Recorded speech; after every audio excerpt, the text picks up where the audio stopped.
Welcome to NTD Newsroom. I'm Stephanie Cox. President Biden has tested positive for the COVID-19 virus. Doctors just released an update on his condition, what this means for the 81-year-old as his campaign says, quote, he is not wavering on anything. Presidential candidate Donald Trump's campaign delays setting a date for the vice presidential debate. Why they want to wait until after the Democratic National Convention. Lawmakers raise questions and open investigations into the assassination attempt on Trump and potential security failures. The final day of the Republican National Convention. What message will former President Trump bring to the nation? We also have the lineup of tonight's other speakers. And Ursula von der Leyen has been reelected for a second term as the head of the European Commission. We'll tell you what projects relating to defense she's planning during her next 5-year term.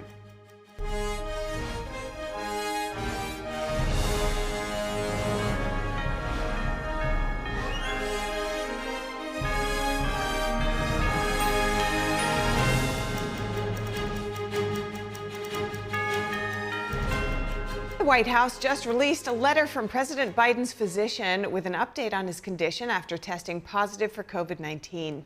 Dr. Kevin O'Connor said in the letter that the president is still experiencing mild upper respiratory symptoms. He's receiving Paxlovid. He added President Biden doesn't have a fever and his vital signs remain normal. He will continue to conduct the business of the American people. And President Biden is recovering at home today after being diagnosed with COVID-19. His diagnosis comes as calls for him to exit the presidential race continue to grow.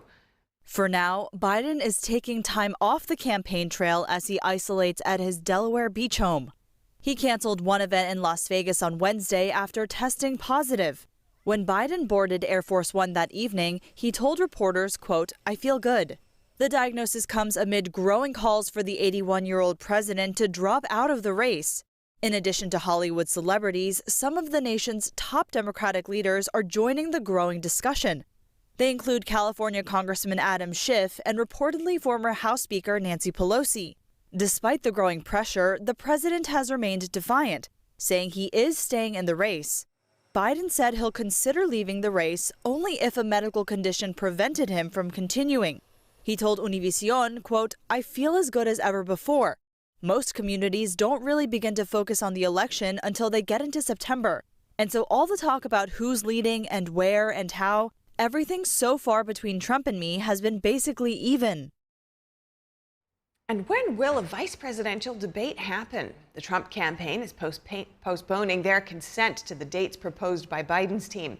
They say they're waiting until after the Democratic National Convention, which starts August 19th. Trump campaign senior advisor Brian Hughes says it wouldn't be fair to finalize a debate date without knowing the Democratic nominee for vice president. Hughes says it's possible Vice President Kamala Harris may become the party's presidential nominee due to some calls from Democrats for President Biden to withdraw from the race. Harris had previously accepted a CBS debate date on August 12th. Meanwhile, Trump's team agreed earlier to a debate hosted by Fox News. Harris's camp criticized Trump for hesitating on debates despite earlier indications of willingness. And the House and Senate will conduct separate investigations on former President Trump's attempted assassination. Our Washington correspondent Luis Martinez has more on that story. House Republicans have already announced 2 separate investigations, and Speaker of the House Mike Johnson is forming a bipartisan task force to look into former President Donald Trump's attempted assassination. The House is conducting an immediate and thorough investigation of these tragic events, and that work has already begun. The American people deserve to know the truth. Chairman of the House Oversight Committee James Comer subpoenaed U.S. Secret Service Director Kimberly Cheadle to testify on a hearing to be held on Monday, July 22nd. And Chairman of the House Homeland Security Committee Mark Green invited DHS Secretary, FBI Director, and Director Cheadle to testify, but also invited officials from Pennsylvania State and Butler County Police. Some Republicans think this is not enough. But I think that this does warrant a J13 type commission where we can actually look at it and say, let's investigate and find out why this happened so it doesn't happen to anyone. During this week's Republican National Convention, U.S. Secret Service Director Kimberly Cheadle was confronted by Republican senators who demanded accountability for the alleged security failures. This is exactly what you were doing today on the call. This was an assassination attempt. You owe the people answers. Others, like Democratic Senator Dick Durbin, focused on gun control and mental health awareness as a strategy to prevent future attempts. I don't think giving a military-style weapon to a child to solve a psychological problem makes much sense. Eyewitnesses at last week's rally in Butler, Pennsylvania, expressed concern for alleged lack of security and coordination. I'm thinking to myself, why is Trump still speaking? Why have they not pulled him off the stage? I'm standing there pointing at him for 2 or 3 minutes. Secret Service is looking at us from the top of the barn. And according to some Republican lawmakers, Department of Homeland Security and local police have deflected accountability. There was a grandstand, a very large area, a lot of people there when this all unfolded. And that's what I was trying to stress, was that we just divided up areas of responsibility, and they provided support to those areas of responsibility. The Senate's Homeland Security Committee has also requested a private briefing and hearing with U.S. Secret Service officials before August 1st. Reporting from Washington, D.C., Luis Eduardo Martinez, NTD News. And today is the last day of the Republican National Convention. Former President Trump is set to speak tonight to accept the candidate nomination. His running mate, J.D. Vance, addressed the audience last night. NTD's Daniel Monahan has takeaways from the event.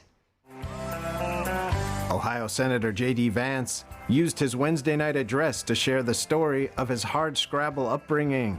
Vance made the case that the Republican Party best understands the challenges facing struggling Americans. I will give you everything I have to serve you and to make this country a place where every dream you have for yourself, your family, and your country will be possible once again.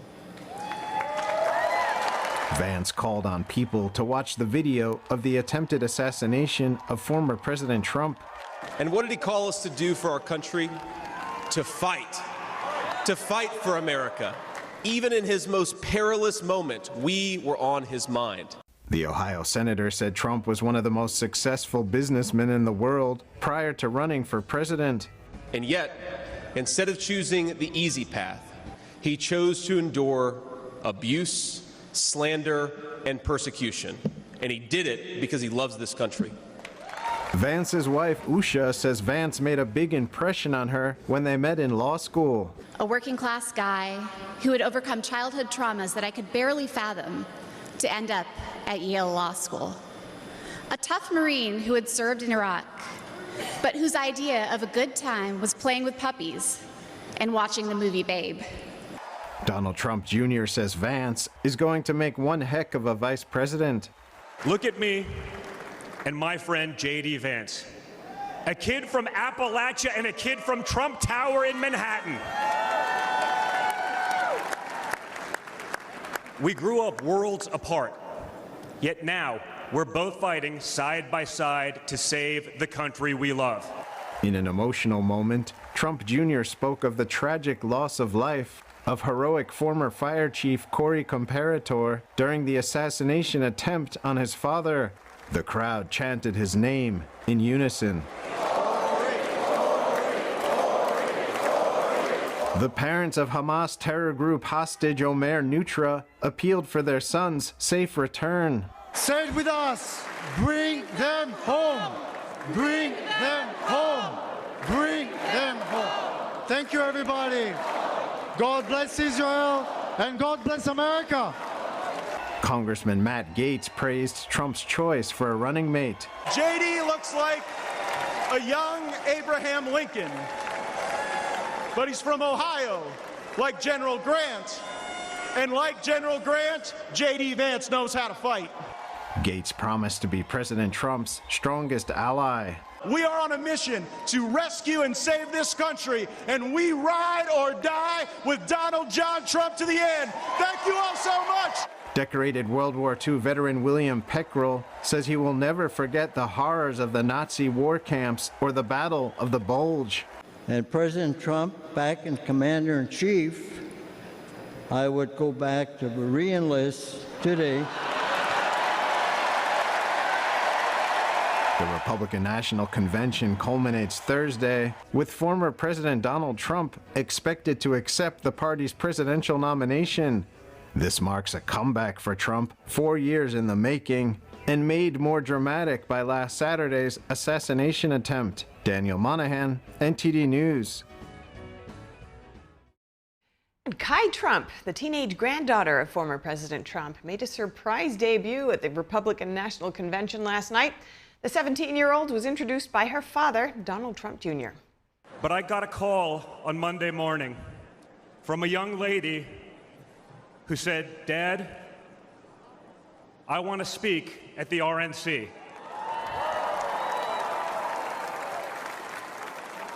I want to speak at the RNC because I want America to know what my grandpa is actually like.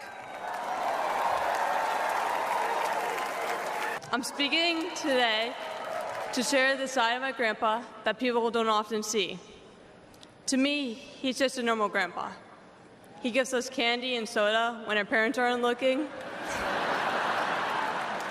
He always wants to know how we're doing in school. When I made the high honor roll, he printed it out to show his friends how proud he was of me. A lot of people have put my grandpa through hell, and he's still standing.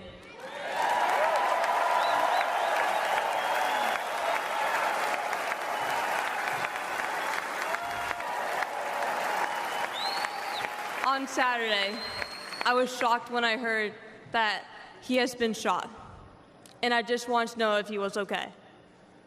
It was heartbreaking that someone would do that to another person. Grandpa, you are such an inspiration, and I love you.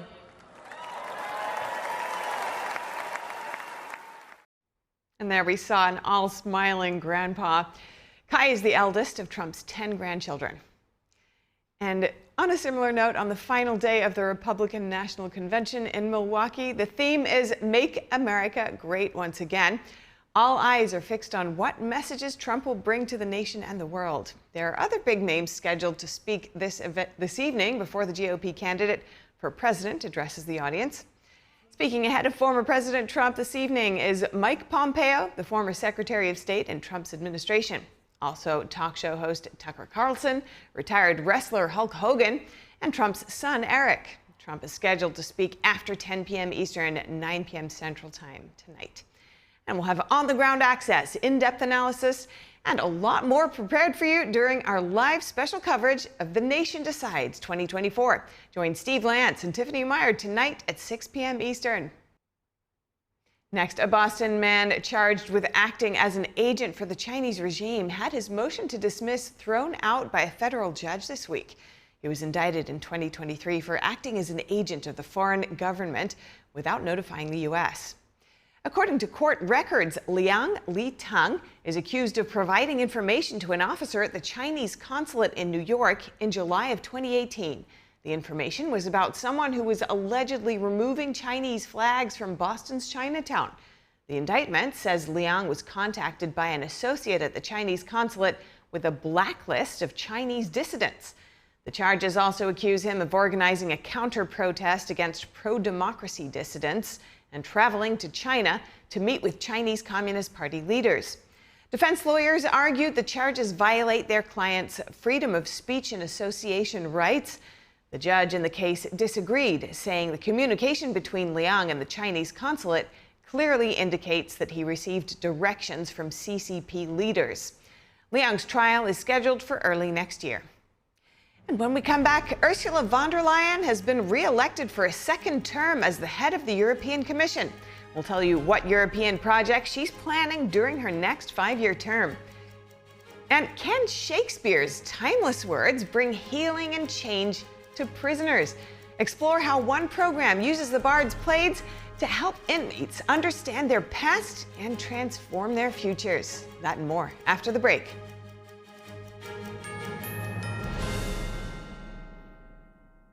There is a road laid out for me, leading boxes everywhere. And this is gonna be Addie's room. I think you're really gonna like it. I hope so. Yeah.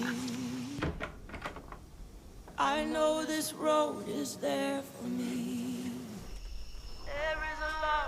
First night here, but Amy seems cool. Ways down by the river. I am blind, but I need not see. I got this. I know this love is there for me. Okay. If I'm really free, take me down to the river and wash me.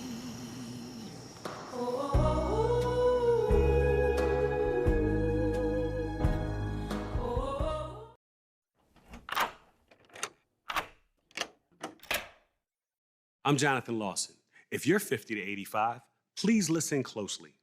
The lock I want to talk to you about isn't the one on your door.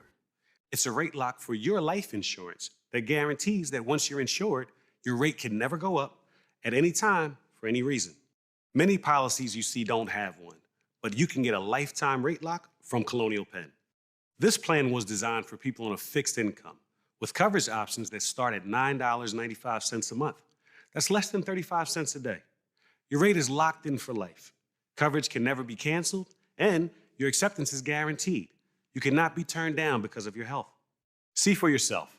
Call for an information kit and gift. Both are free with no obligation. Call 1-800-624-6556 for your free information and your free gift. That's 1-800-624-6556. 1-800-624-6556. Call now. When I drink it, the first thing was I feel the warmth in my tummy. It's kind of like gently radiating out, a kind of a very comforting warmth. And it was really good, actually. I felt much better. I did feel, actually, an effect. And I find that it is actually better when I take it regularly. It's actually steamed and dried 9 times. And so it's really, the essence is really extracted. Then a second time, I tried it really like on an empty stomach and just 2 teaspoons of it and over a few times. And wow, there was a big difference because suddenly I could feel, wow, I was very good energized. I didn't have to eat. I could work outside in the garden for a couple of hours and I still felt very well. And I was impressed by that. So I think it's a good product.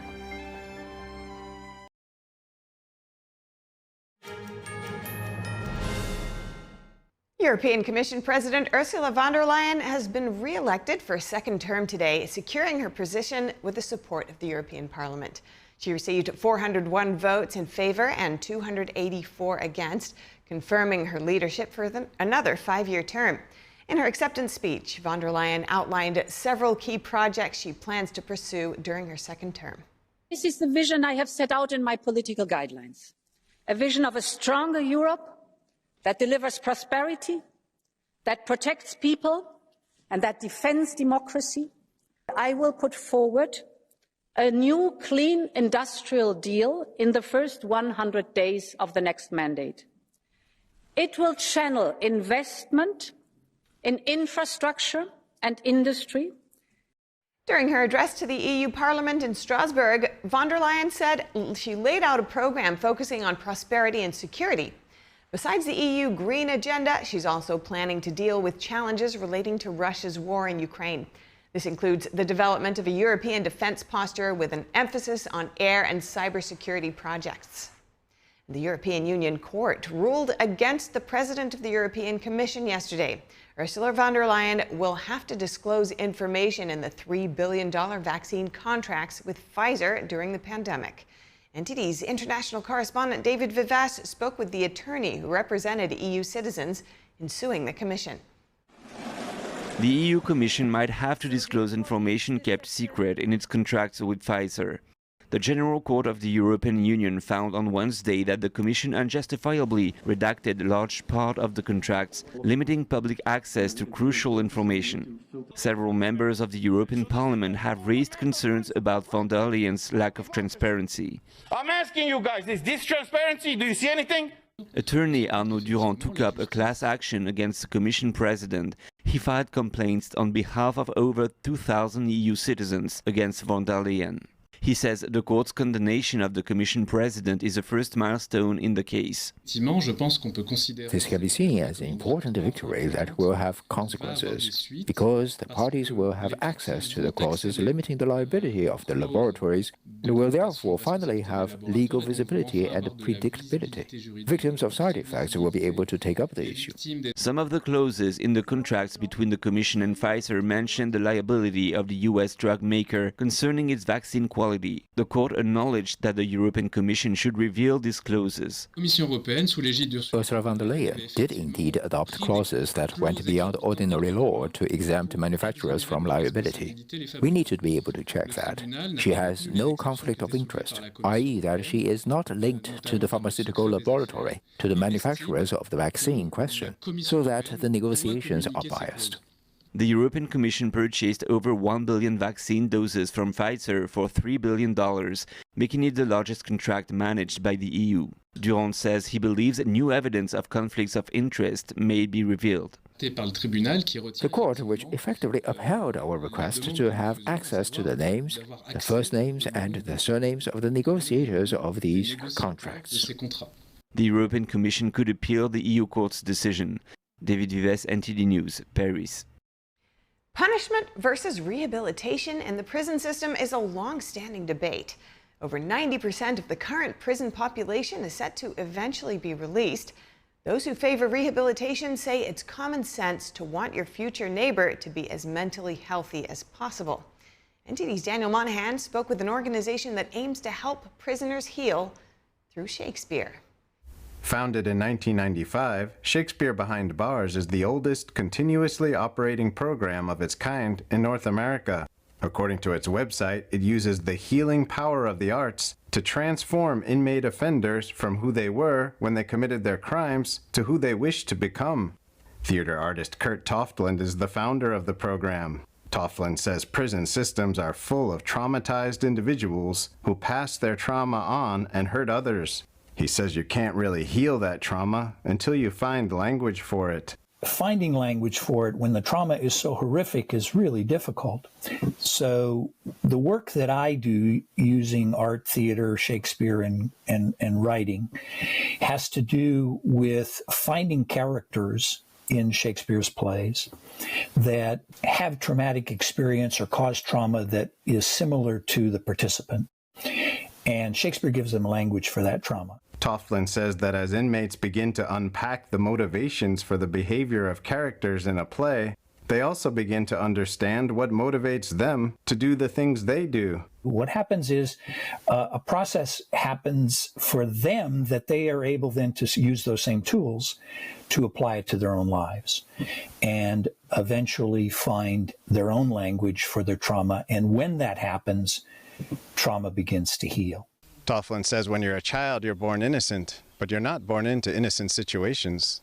And a child simply is a reflection of the world that they're born into.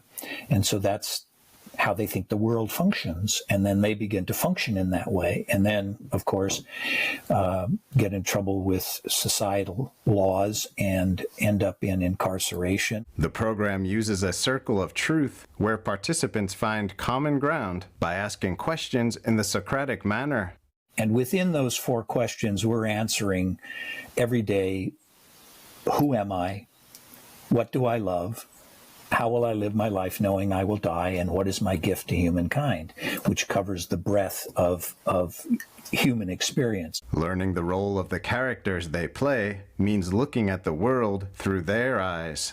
And that is how empathy is developed and how compassion is developed, is when we look through the eyes of others and understand their point of view and their experience, then we have empathy and compassion for them. Around 68% of those released from prison nationally reoffend. For those in the Shakespeare Behind Bars program, the rate is just 6%. A documentary about the group's activities called Shakespeare Behind Bars follows the theater group troupe for a year at a correctional facility in Kentucky. If we... Nah, you don't own that. If we are marked to die... Yes! We are now to do our country laws. And if to live, the few men the greater share of honor. The what? God's peace. The what? I would the greater what? The greater share of honor. What is it that you want us? A second documentary called Shakespeare Beyond Bars is halfway done. It follows up on those who have returned to society. But Tofflin doesn't just want to help those already jailed. His new program called Shakespeare Before Bars aims to help kids before they get into trouble at all. Daniel Monahan, NTD News. An uplifting story there. And now looking abroad, a railway agency's snarky social media post showcases the best of the worst behavior caught on camera at railroad crossings. A British railway agency has released a video showcasing a mashup of bad behavior at railway crossings that is as eye-opening as it is hair-raising. The video compiles the best of, or I guess worst of, moments, revealing terrifying near misses and just plain stupid human tricks in an effort to deter such behavior as part of a summer safety campaign. Some highlights include an impatient truck driver going full Hulk on a lowered arm only to just break on through to the other side, and a pair of bikers whose attempts to sneak through a closing crossing are met with an immediate dose of karma. The Train Shame campaign's aim is to educate children and adults about the dangers of misusing railway crossings, and was posted to social media with a spicy headline asking, quote, "What on earth were these people thinking?" Brutally honest commenters were happy to answer. Wow, some brutal close calls there. This just in, the appeals court has blocked all of President Biden's student debt relief plan. We'll have more on this in NTD's Capitol Report at 5 p.m. Eastern. Don't forget to tune in to our special coverage of the Republican National Convention tonight as well. Join Steve Lance and Tiffany Meyer at 6 p.m. Eastern for that. Thank you for watching NTD Newsroom. I'm Stephanie Cox.